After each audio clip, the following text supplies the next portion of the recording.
এসে বন্যা, কত সুন্দর বন্যা, চারিদিকে শুধু পানি আর পানি, স্রোত যাইতেছে স্রোত। বগুড়ায় প্রচুর পানি খেতে।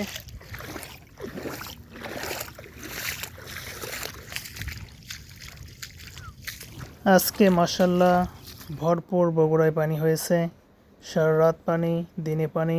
আমাদের বগুড়ায় একটা ছোট নদী আছে, সেই নদীতে আজকে মাছ মারা হচ্ছে। দেখুন,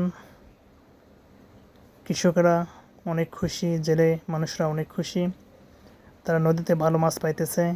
এবং কৃষকরা খুশি এই জন্য যে তাদের জমিনে ভরপুর পানি হয়েছে মাশাআল্লাহ। তারা এখন জমিনে যে ধান রোপণের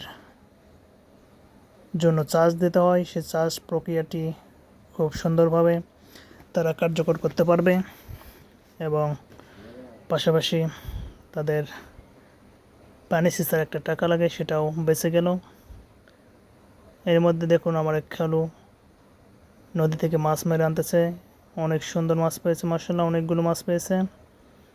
এখানে আছে ময়ার মাছ, ট্যাংরা মাছ, আর অন্যান্য মাছ, চোপড়া মাছ, সব মিলিয়ে অনেকগুলো মাছ পেয়েছে মাশাআল্লাহ। সে এখন মাছ মারার প্রক্রিয়াটি সেরে দেশে বাসায় যাইতেছে। জেলে মানুষরাও খুশি, এখন কৃষকরা অনেক খুশি মাশাআল্লাহ। আল্লাহর যে হুকুম অনেক সুন্দর, আল্লাহর ইচ্ছা সবার জন্য ভালো বয়ে আনে।